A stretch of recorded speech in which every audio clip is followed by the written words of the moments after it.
Assalamualaikum, Mr. Ali. Yes. Yeah, I Alaikum think salam. you may start right now. Yeah, okay. So can Okay, I share thank my you. screen? Okay. Thank you so much. So, greeting, ladies and gentlemen. Welcome to our first postgraduate webinar in CAIT at UKM. I'm Ali Janabi. It is my pleasure to be a moderator for this sections. May I introduce to you our guest speaker today, Dr. Nasser Saper, hold a PhD degree in hyper heuristic for company tutorial optimization problems in 2013 at UKM Malaysia. Currently, he is a lecturer in data science at Department of Science, Computer Science and Information Technology, Latop University, Australia. His main current research area are hyper-heuristic, automatic design of optimization, methodology, evaluationary, and competitions and optimization. He has published more than 20 high-impact journal papers and books chapters on these topics. Dr. Nasser gives research talks in his field and presents research papers at more than 30 prestigious conferences. Also, we are lucky to have today Dr. Deepa Lipshesh, a PhD holder on onomatopoeial and future selections for medical image in 2017 at the UKM University. Currently, he is an assistant professor in the Department of Computer Science, Al-Balqa Applied University, Jordan. His main current area are image processing, feature selection, deep learning, and IoT. He has published over 10 technical papers and books chapters on these topics. Lipshesh has been on review a board of applied soft computing. So most welcome, doctors. And I'd love to mention we are short of period of time, so we are going to break this into 4 rounds. Each rounds have any questions and answering from our audience. So please write your questions in the chat box. So doctors, are you hearing me right now? Dr. Nasser, Dr. Deep? Yes, I can hear you. Yes, sorry, it was good. No problem at all. So, Doctor, doing a PhD is an incredible task here. Here are some challenges that certainly going to face. So I would love to say to our audience that no need to worry. Yeah, just a minute. Yeah, okay. No need to worry. Doctors are here today to share tips for how to pass these challenges in the postgraduate study by do and don't in your PhD journey. So, Doctor, based on proposal defense, yes. When should do your proposal defense, first year or second year? Most of the students, they have a problem. They are in rushing when they came the first semester. They'd love to write the proposal, submit the proposal. So based on your professionality, could you help us to know when we have to submit the proposal defense? All right, okay. So first of all, Assalamu alaikum wa rahmatullah, and good afternoon to everyone. This is in your time, and my time is good evening. It's here. Yeah. And good morning for Dr. Lipshesh as well. And good morning to the other one who is from overseas joining us. I hope all you are in a very good situation and safe. Here in Australia, we have some difficulties with this is the COVID-19, but I hope Malaysia is really, I believe it's doing well based on the news.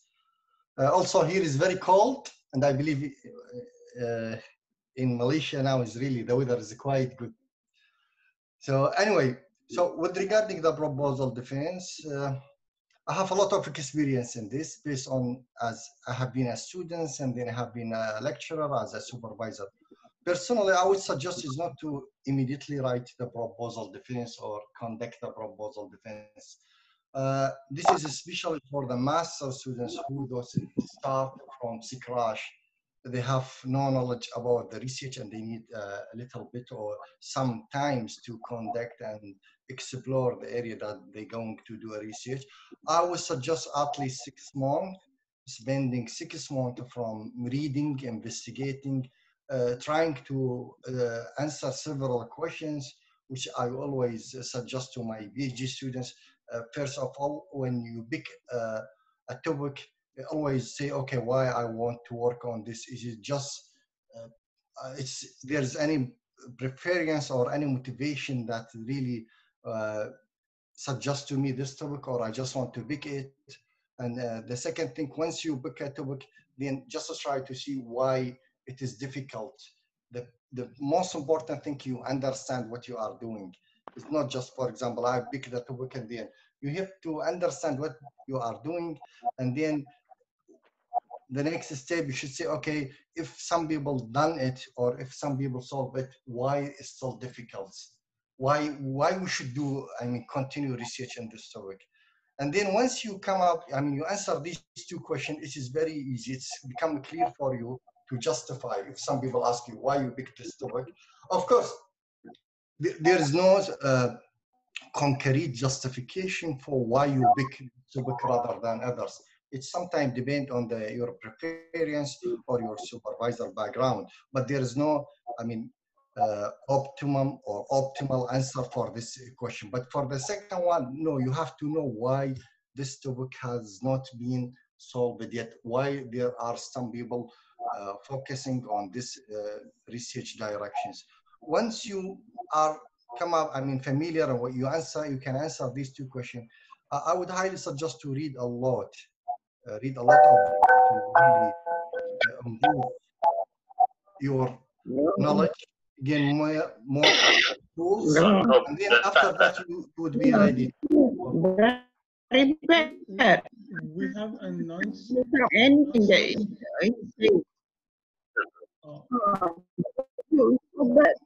I don't know Yeah, whether so it's anyway, my computer some or you. their colleagues who,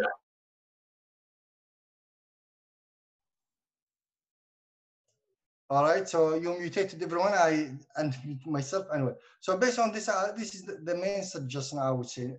It at least 6 months of exploring the area or the challenging and the issue around this topic before you go and write your proposal defense.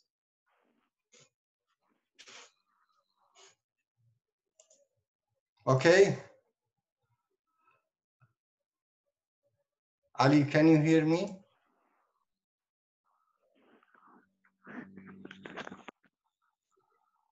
Actually, the sound Ali? is mute in Ali. oh, sorry for that. Yeah, my mic was mute. Sorry, I didn't mention that. Yeah, thank you so much, Dr. Nasser. I understand your point very well. So it's the best time to submit or to write your proposal defenses as 6 months, as you mentioned, after a lot of literature review, right? Yes. Thank you so much, Dr. Nasser. So what about you, Dr. Deep? Actually, the same, around 6 months. 6 months is the best period for writing a proposal defense for PhD students. Yes, 6 months is the minimum, by the way, because you need because every student, to me, I advise every student to try to do some primary experiments in order to get some results. These initial results will help you in PhD proposal defense. Okay. So that's great. So let's see our audience. If they have any question, please write your questions on the chat box. How are you, Dr. Nasser?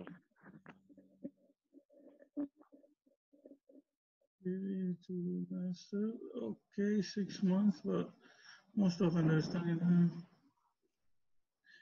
Yeah, actually, some questions here that they said most of the Delma people they submit with 3 months. As I see from both doctors here, that is not enough, right? So if there is no more questions about this point, so we will go to the next round.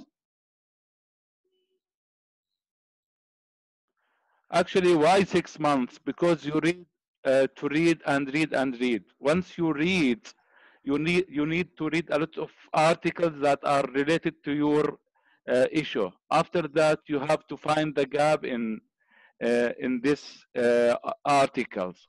Finding the gaps is not an easy task. Therefore, when you find the gap, this means you find the first problem or you find the first contribution.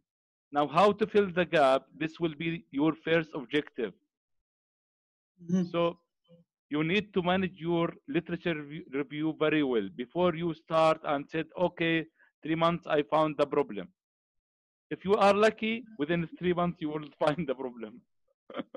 What about Victor?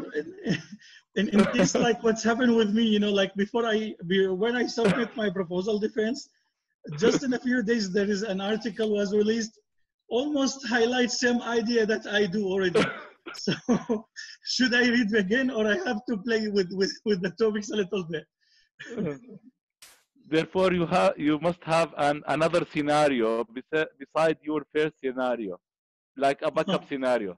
If the first one is cheating or somebody take it, you can go to another one. I don't know if Dr. Nasser agree with me or not. Yeah, I do agree, but here when let we handle the first question. They said, okay, the university submitted.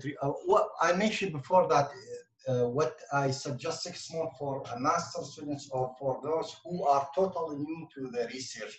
But if you have done master by research, or if you have experience in research, then that's fine. 3 months should be okay, because you have, I mean, a lot of experience. You know which topic to pick and from where to start and what to suggest. But if you are totally new to the research, I feel it, based on my experience, it's very hard within a 3 months to come up with a proposal. Unless you just want to submit the proposal, this is different story. If you just want to submit a proposal for the what they call the scholarship purpose, it's totally different from preparing a proposal that is really, you will use it and you understand the knowledge and everything in this proposal for your PhD. It's two different stories. I think this is your opinion, Doctor, is also fitting the questions from Ibrahim Adib, which is yes. He asking about proposal defense, mean the proposal that we have to submit with the application or the first report after 6 months? No, the first one. No, not the one with the application. One to apply for PhD. Yeah, I don't think so. Is the first one that you apply for PhD? Yeah. No. I mean the one that you have to prepare and then you present it, which is after 6 months of the registrations. Okay, thank you so much, Doctor, for your answering, and thanks for the audience for their questions. So I think we go to the second round because we have a short time of period of time. So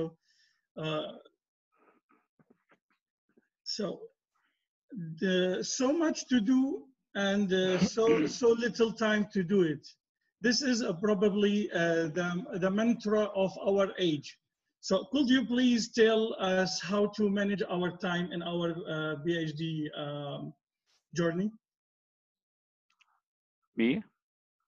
Dr. Nasser? No, start with Deep first. Okay, no problem. Dr. Deep, if you are ready. Okay, thank you, Dr. Nasser. Actually, starting your PhD, you need to manage your time. Now, managing the time is one of the main critical you will find during the PhD. How to manage your time? It is not easy task, because if you don't manage your time, you will lose a lot of time during PhD. Now, how to manage your time? There is some tips can be assist you during PhD. First of all, I advise you to create a timetable or a schedule. When you create a schedule, this schedule will help you at the end of the day to do your progress report very well. Therefore, if you have a scheduling for your task within for a month, for a week, it is better. And I advise you, everyone who doing PhD, to review his scheduling per day. At the end of the day, what I did and what I to do in the next week or next day. Also try to manage your time from the starting in the morning. Try to do some easy tasks. For me, I start with programming in morning. After that, I start uh, around 2 hours ago, I started with writing the thesis. Therefore, writing and implementation, it is a dual cases. These dual cases can make your progress easy to reach your objectives. Another thing, try to do multitasks. For example, what is the multitask? Multitask meaning while you run your experiment, don't go to Facebook, don't go to the social media, because social media will lose your times. Try to focus on your objective. You come to the lab in the morning, this meaning not to go to the Facebook and make chat from morning until the midday. Try to run your experiment, then go to the writing. It will assist you. If you don't have time to write, try to try to uh, try to read some literature review papers. It will assist you. That's all, Dr. Ali. Thank you so much, Dr. Deep. What about you, Dr. Nasser? I would say because I would just focus on time management. Okay. I would say critical factors. Especially you, I have heard a very good story about you, especially with your PhD, that you are done it in very short time. Yeah. First of all, why I have done my PhD in short time, because I have gained a lot of experience during the master's study. So as I said, I already prepared to the master. From the master, I gained a lot of experience, and I used this experience within the PhD. So I didn't start from scratch. I pick the topic and then I go immediately read and explore more. Regarding the time management, is really, it is depend if you are single or married, or you have some nice other point, yes. commitment or responsibilities, if you are working or not. I would suggest at least for the first 6 months, at least 3 to 5 hours per day just for reading paper, making analysis. And then at the same time, once you understand the problem, maybe in the first or second month, you just try to implement toy examples. This is really would really help you a lot to understand, because sometimes reading without implementation, you will not, it will not, I mean, help you. So each one will back up the other one. So the reading can be backed up by the implementation to give you more information. The more you understand the problem, the more you can really answer, or the more you can propose a new idea. But the most important, for the time, I would suggest at least 5 hours a day for a PhD students, either reading or implementations. And it is depends. Some people, they prefer overnight, some people prefer over day. So it is different preference. I remember I was working from 12 p.m. until 3 a.m. So it is different. My situation is different until 3 a.m. or 4, sometime a.m. till the next day, and then I start again. But you know, this was during the master's study, not during the PhD. So this is I mean, this is, I would suggest this time. But again, you have to make a balance also between the implementation and what they call the reading. Because once you start implement, you should not give up or leave the reading away. You should just continue read. So as Dr. Deep suggests, I would suggest, okay, when you implement and you leave your algorithm running, try to utilize this time by going and reading and exploring another possibilities or issues around with your research.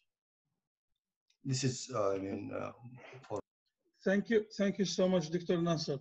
So there is a question from our audience. Can you share some tips to focus when do a literature search? All right. Okay. There is no wane for the, because you will still do, I mean, read and do literature review until the day you, till the day, sorry, you submit your thesis. When Yes. even the day you submit your thesis, you before maybe day, 1 day or 2 days you will read. So there is no wane. But what we did at the first 6 months, we tried to make a comprehensive, but comprehensive literature review to support us. But later on, over the time, a new paper will be published or appear. So you have to really read them again and include them in your thesis. Because if you submit your thesis, you have to be up to date. So there's no, I mean, when the first 6 months, you gain a lot, I mean, comprehensive literature review. And then while you start implementing, you have always to keep updating your literature review. Yes, yes, this is true actually. To me, I advise reading and reading. Why to read? Because you will get up what is the newest in your field. Getting the newest in your field will assist you where to go in the branch of the research. Because research meaning you were discovering something new. If somebody discovered this, the new you were looking for, you need to discover something else in you also. Therefore, I advise you to read at least 2 articles per day and try to pick up the high impacted papers, not only the conference paper. Sometimes the conference paper just written in the fast way. Try to pick high impacted journal. High impacted paper will assist you to focus on your target or on your objectives. Thank you so much, Dr. Elfshesh. Also, there is a direct questions to Dr. Nasir. Can you clarify more about what mean reading and implementation? Implementation, oh yeah. Implementation, yeah. Reading and implementation coding. When I say implementation, I mean you code, you started doing coding. So this is the implementation and the coding. Actually, here I would like to share with you my experience regarding the reading and implementing. While I reading, I implement the same paper that I read. This means if you read a paper, then implement the same paper, actually you will find the gap in this paper. Let me just pick another question because some people. Yes, please. There is many actually, and let me go with the one that the number of papers.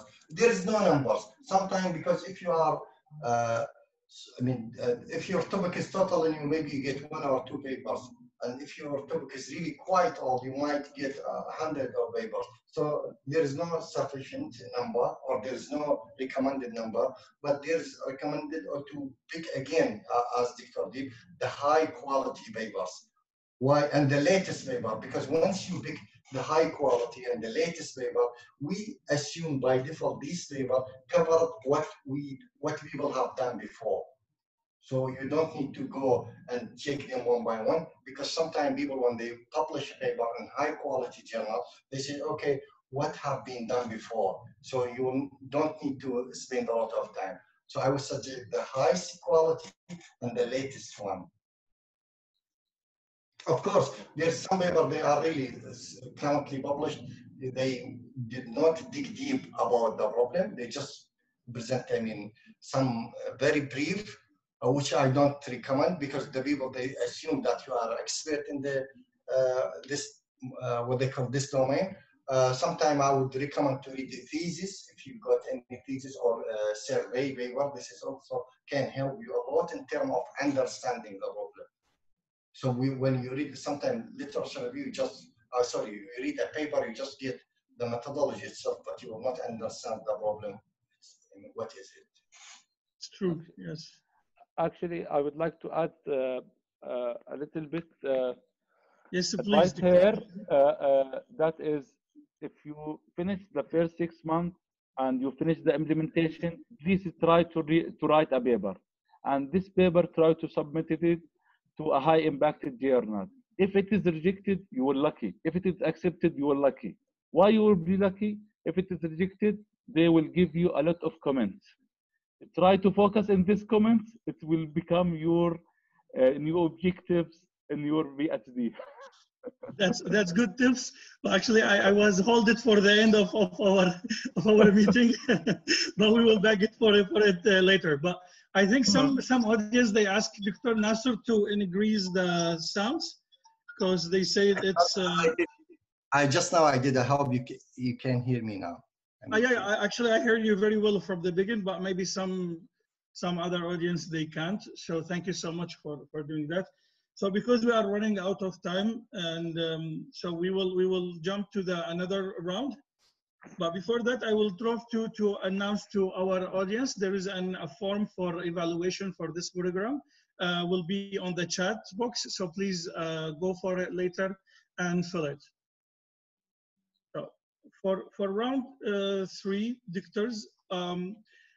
Another common problems can be issues arising between PhD students and their supervisors. So we can put it under a conflict with your supervisor. Yes. In this case, how can we keep the balance between supervisors and students, which is sometimes too hard? The first thing, what I would suggest, it is always the supervisor right. So do not, try to really disagree with the supervisors. This is the first things. So the supervisor always right, even it's wrong. Okay. The second thing, it is okay to conflict with the supervisor, but in terms of make it constructive, is not saying I know. I think, Victor, you try to say like customer always right. Yeah, the conflict is supposed to be in terms of, for example, I sometimes have an idea and the supervisor disagree with me, which is too many times. I'm speaking about Prof. Masri, so it's okay. Let me just say a lot. Too many. Many times she did not agree with me. This was during the PhD, but during the master, no, I nothing. She always the right, but during the PhD, no. So what I did actually, I tried to justify for her. Using justification with something reasonable. It's not just your idea or not correct, or my idea is not correct, and then we leave the topic up to here. But again, we just make it make it constructive, and something is really reasonable. So it always, I would say, okay, yes, let we discuss it in details. And then I remember I prepared for her a set of actions and how this can be justified, why I think my idea is correct and why she think is not correct. So it is kind of, if you prepare a very good justifications, is not really in terms of theoretical, but just make it steps. And I would always suggest don't go to meet your supervisor with the NBT hand and mind. You just don't go, oh yeah, today we have a meeting. No idea what to say, or I don't know what you want from me. Yeah. So they cannot guide you if you are unclear about what you want to do. Definitely. Yeah. So there is a lot of conflict, but it is really a constructive. It is really either improve myself or she always disagree with me. In terms of the implementation, and then I justified for her. She said, yes, you are correct, but we have to make it better. And then I said, yes, you are right, then we have to make it better.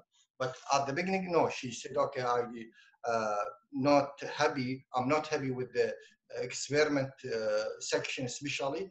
And I showed it to her many papers. She said, yes, I also, I'm not happy with this paper. We have to make them better, and then better if we target high quality journals.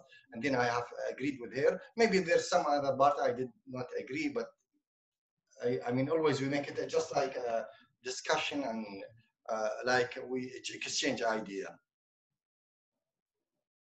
You are right. You are right. Nice points, doctors. Thank you so much. What about Dr. Alip Shesh? Actually, I and my supervisors, we have good relationships. I would like to thank my supervisor, Prof. Shah, and Dr. Azizi Abdullah, for their times and efforts during my PhD and for their patience for me. Actually, I meet my supervisor daily. to be honest Mhm. with you. Why daily? After afternoon, I come to my supervisor and make a small discussion with her. During this discussion, I write some points.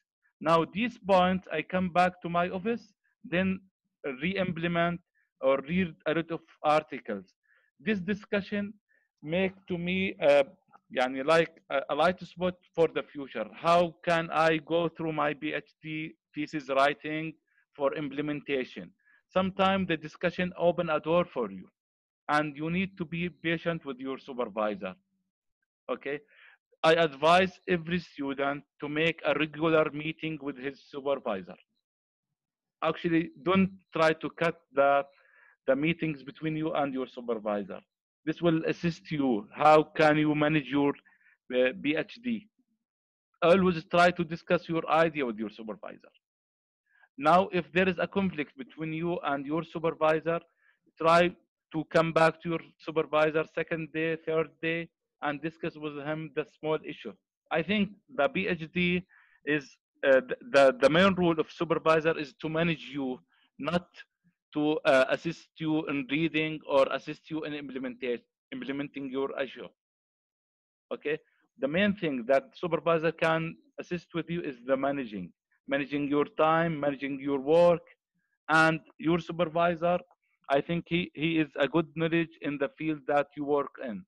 Therefore, try to take the advice from him. That's all for me. Thank you so much, Doctor. So let's see the chat. If there is some question from audience about this point, maybe We share can answer some. how to make sure that the gap we found in the real gap for our research. Do you would like to take this question, the last question from Muhammad Amin, Doctor, or? There's a couple of questions before it. Yeah, I know. I'm trying to go there to find which one it's more Anyway, important to pick up. It's okay. Yeah, if you read anyone before and you'd like to answer, please just. Someone suggested for a comprehensive literature review using the rule of thumb to publish a survey paper. A range between article forms would be good. It could be yes or it could be not. We recently had a paper and we covered more than this, and the reviewer said, okay, no, it's not enough. So it is depend on the type of the survey or the comprehensive literature review that you want to publish. If you could say, okay, the state of the art, then this is, you just publish a survey on the state of the art. But some people will ask the state of the art up to what, up to which year? The state of the art for 1 year behind or 2 year behind? So this is a tricky questions. It is depend on up to the reviewers. The second question is still on reading and implementing paper, high quality paper as I suggested. But some paper may be require the use of the original data set by the author of the paper. How do you overcome this when the author are not willing to share? We sometimes, if the author are not willing to share, what we did, we try to generate our own data sets. And we try to simulate this is data sets, because there are many authors, they don't want to share their data set due to many reasons. They said, okay, either privacy or this is belong to the company or they still working on it. So try to generate your own data set if you cannot, and then try to get different. I assume not many data set has been published on this topic, and that is why you don't have data set available to generate. If you're working on some machine learning, there's nowadays they call GAN, which is generative adversarial network. You can generate a lot of data. You can what they call impute the missed value, and then you generate a lot of examples. One said, based on your personal experience, how you do emotionally deal with the rejection. This is really very tough. Because sometimes you will feel really down, but don't worry. Sometimes the reviewer they want to reject it. They try to find 100 excuse if they want. So it's till now, even though I don't, as a lecturer, I don't need to publish a lot of paper. I need to publish a lot of paper, but not same as a PhD students, because this is really, motivate you, and also very good for your PhD studies. When I get rejected, I will really feel very sad. And sometimes I say, okay, but always, I mean, there's another chance. So if it is rejected in one journal, I would go to another one. So I would always suggest make a list of journal. You pick the first one. If you did not succeed, then go to the next one and just address the comment. So it's really very emotional, but I don't know how to, because I still, couple of days ago, I got paper rejected and I couldn't sleep. I said, oh, why they reject my paper? So the next one, can you please share with the Facebook? I don't have. Actually, we have a question from Facebook. They asking about, hello, sir, may I know, do you read the article until you understand it, or read the next article, which is the best? Thank you. We just received this one on Facebook, so people are active on live Facebook. Yeah, okay.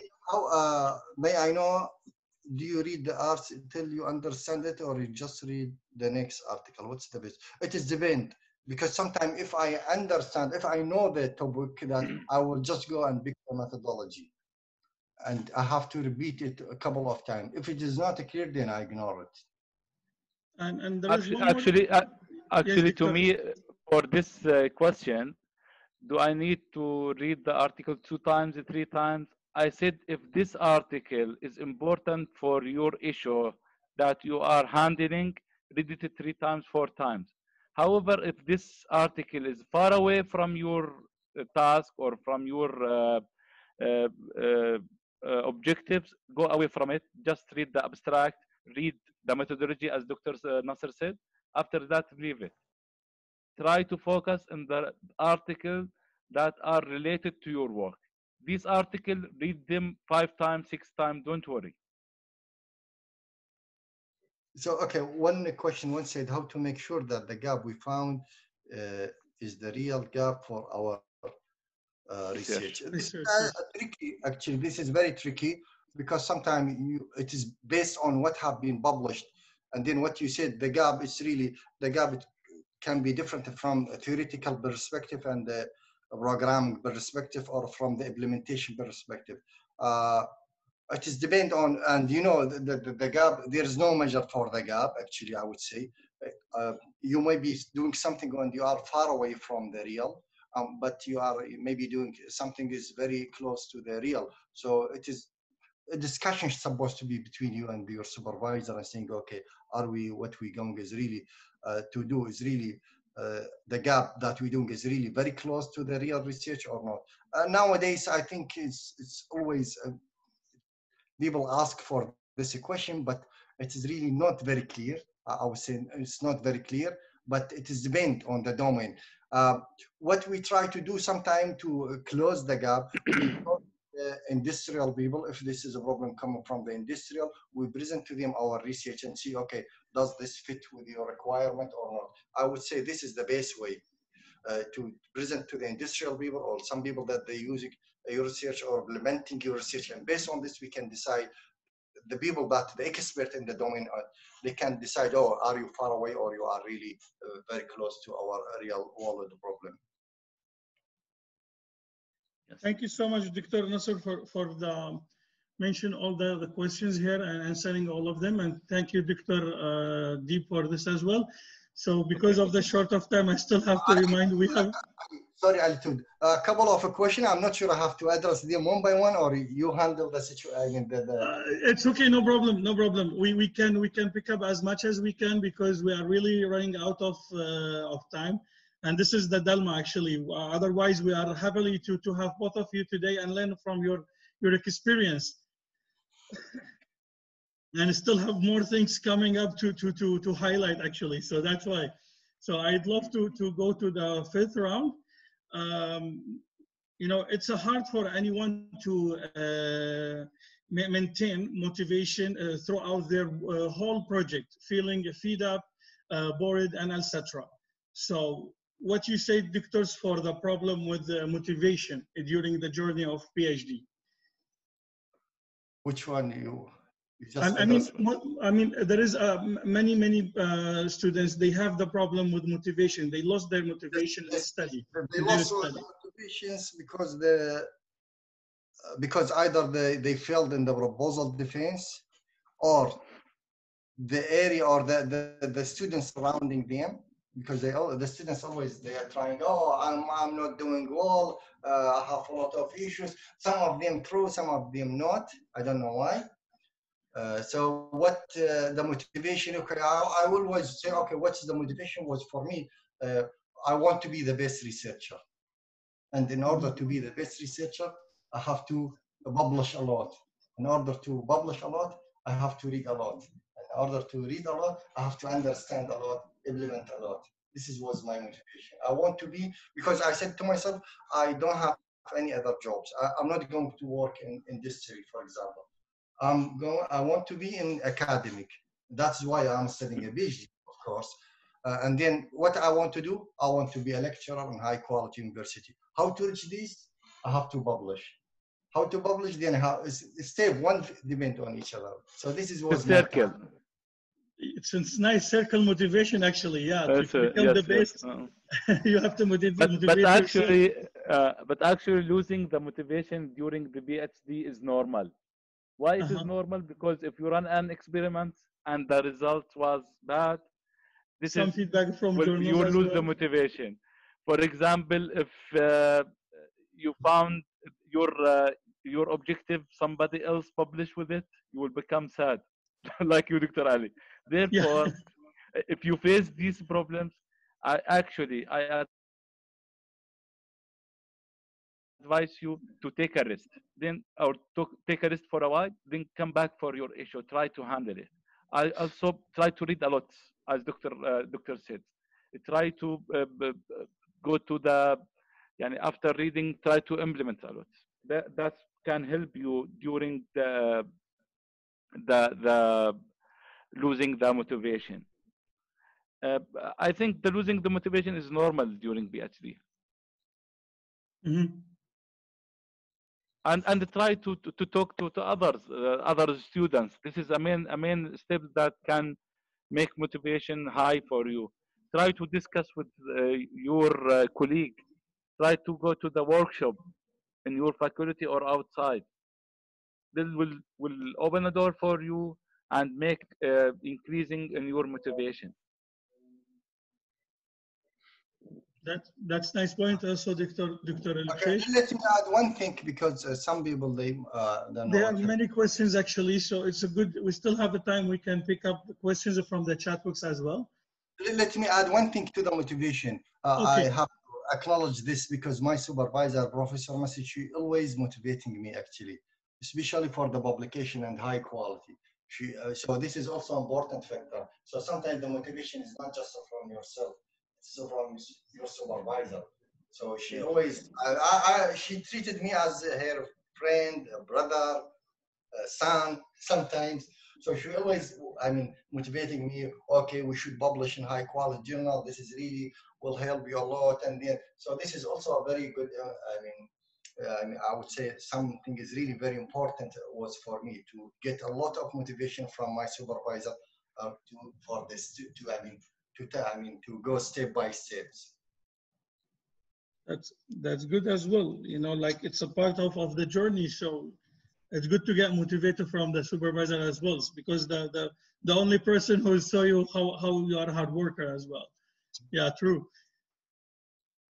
So back to the chat box, because many people are asking here. So let's pick up someone.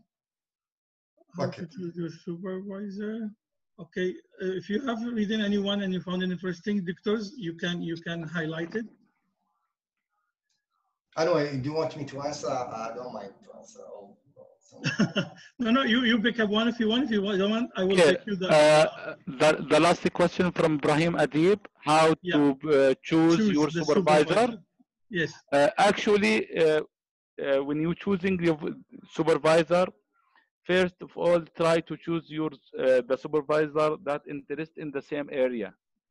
For example, if you're working in machine learning, don't go to pick a supervisor from, for example, software or SoftAM, or from software productivity or anything else. Try to focus in the area that you work on. working in image processing, try to choose a supervisor from image processing domain, like Prof. Huda, Prof. Shah, Dr. Azizi, and others. Thank you, All right. Doctor. Let me pick someone I like the question that Ali for the one about the deep learning. Yeah. This guy asking that the deep learning take a lot of time in terms of the hyperparameter optimization, which is actually you should not only focus on the hyperparameter. There's also the architecture of the network itself. I would suggest something we call surrogate optimization. This helps you to cut off your time. Later on, you can send me an email and I can explain for you how it's work and how you can do it. Because this guy asking, which is really very important, he spent almost 4 months for the parameter tuning without stopping, and then maybe the results unsatisfactory. So how he going to really cope with this problem? There's something we call surrogate optimization, how you develop a model to evaluate your parameter without running the deep learning itself. Nice point, Victor. Something I pay for this semester fee and all. Semester fee only to get. I cannot commit to give feedback on the piece and about the it is only 1 month left for this semester. I have just received it. Okay. I will. This is advice for my mental health. Oh. Yeah. I don't know really. Maybe the supervisor is very busy. I would suggest, this is just my suggestion, but maybe the supervisor sometimes maybe they have different views. Always refer to your supervisor, but sometimes if the supervisor is very busy, you writing a chapter and you would like some feedback from your supervisor, but the supervisor is really very busy. What I would do, I would pick a thesis that's close to my thesis and pick that chapter and try to mimic the flow of these chapters. So in this case, my chapter will not have a lot of problems if I mimic what they have people done or how to really do this. So this is just a suggestion. The rest, it's up to the supervisor. Maybe they disagree or disagree. Thank you so much, Dr. Nasser, for the highlighting for these questions. So I think we have run, we are almost finishing our time here for our webinar because we should finish at 4 p.m. So before we end, I'd love to sum up the webinar. So what are the key points for publishing in high impact journals, doctors? What's your advice? Which one? Is for me or for Deep? For both Dr. of you. Nasser, So, Dr. Nasser first. Dr. Nasser, okay. We start with Dr. Nasser. Yeah, so what was your question? Because someone sent me okay.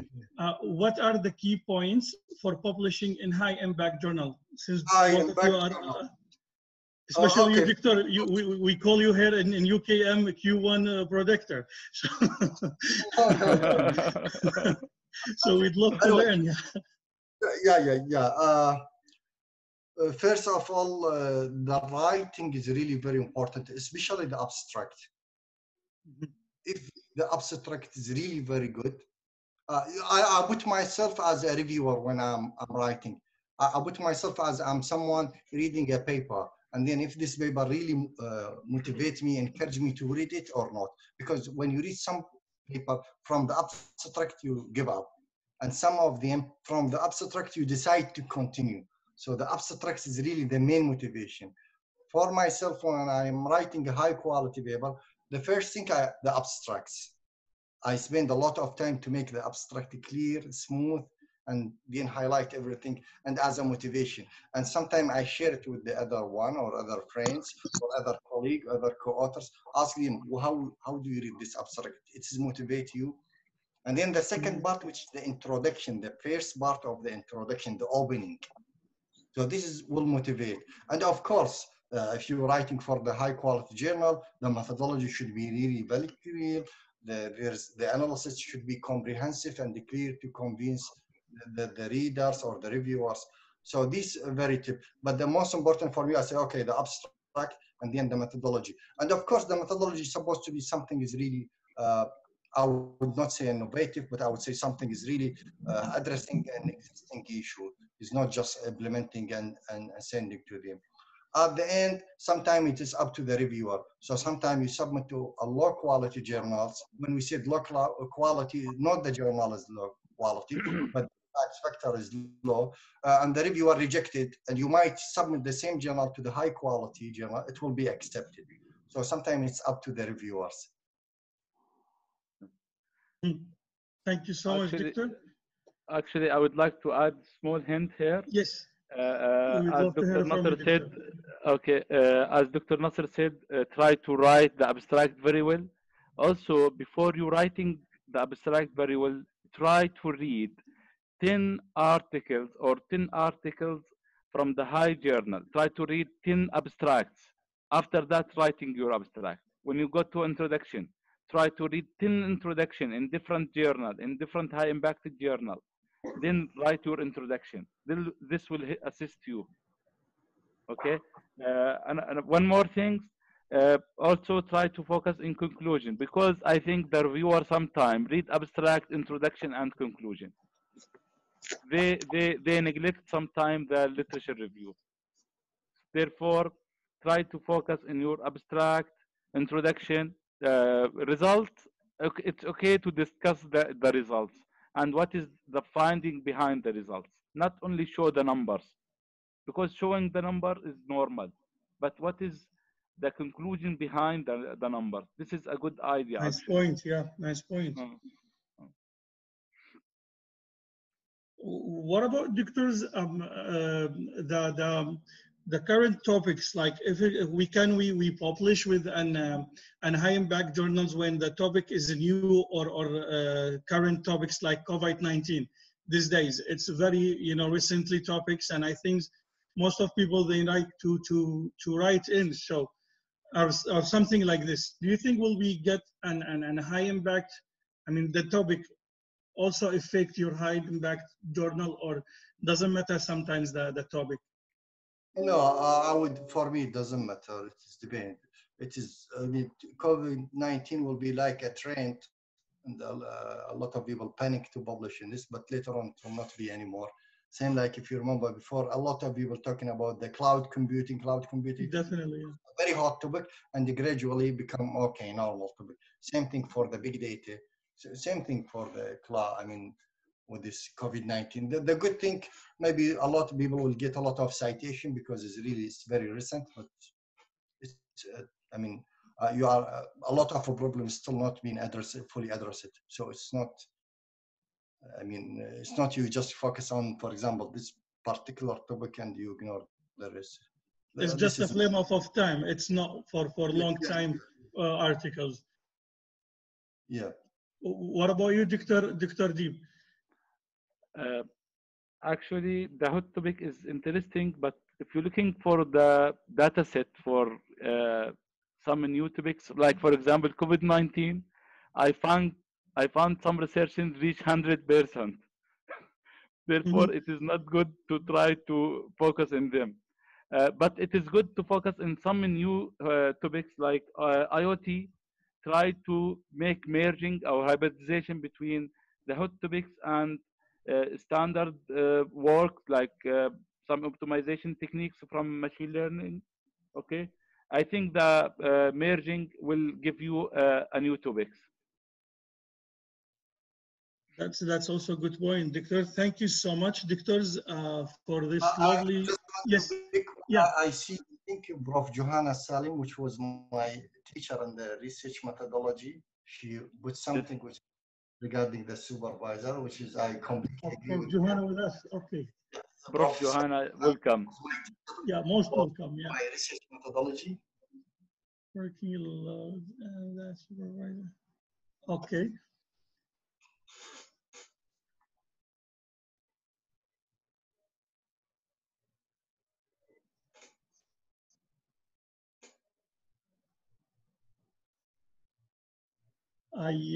Actually, I think she's not asking as much as she giving what whatever workload that is a supervisor has to commit always. Remember, one of the supervisors' duty is to guide the students. Supervisor must read your students' work. Feedback from the supervisor is very important to help students to progress and their research. It is not fair for supervisor to keep on posting reading students' works just because of the other comments. Remember, supervisor, your regards, students are your assistant. So, what you will say, Victor, for this? No. Prof. Johanna tried to answer one student's question. You remember one Oh, there is student a question. Oh, Yes. I thought she's reacting one to the student first asked question a in the beginning. that I paid Yes. for the semesters and I couldn't, the supervisor did not give me a feedback yet. So she just trying, I think, to answer the students or the just giving advice for the Yeah, they Yes, mentioned yes, here. Yeah, yes. it's kind of She answered the students in the students. Yeah, one of the students. Yes. Thanks, Dr. Johanna, for covering the chat box because sometimes cannot focus on it. So I think, doctors, we are running out of time. So I'd love to thank you for this lovely tips and best of luck for your careers. And also, I'd love to thank our colleagues, ladies and gentlemen. May I thank you for the active participants in this webinar. I hope you are enjoying this program. Finally, I thank everyone in FTSM, especially CAIT program, for this wonderful opportunity. Also, I'd love to thank UKM for all the support. And stay safe and stay home. And thank you so much for this wonderful time, doctors. Okay, no, Okay. thank you. Thank you very much. Have a good day. And I would like to thank Dr. Omar Salim. He is now in chat with us. We would like to thank him. I think Dr. Nasser know him. Yeah, and you, many of you. Okay. Thank you again, doctors. And please, if you want to add something, we still have a 2 minute, I guess. I would like to say something. Yes, For those please. who would like to, if they want any suggestion, I'm happy to help for all the students, those who join. So if they have any doubt or any clarification, I'm happy to. Should we open the mics to audience? Someone who want to, or you prefer chatting? It's both. Okay, if someone or if they want, they can send me an email if they have any questions. Okay. So I missed a few of the questions. Also, I am ready for any assist, especially for machine learning, for deep learning. Anyone has any issue, I can assist, inshallah. Thank you so much, doctors, for this care and helping our colleagues in their journey. And also, I'd love to remind all our audience that the form is now in the chat box. So please go there and fill up the evaluation for this program. And thank you so much for this opportunity. Actually, we learned a lot from you. I have to back and read again my thesis and try to work on based on these notes. So thank you so much, doctors, and have a good day. And thanks for all audience again. Okay, Thank you very much. Have a good day. Salam to all. Wa alaikum Salam alaikum. Thank you. Thank you.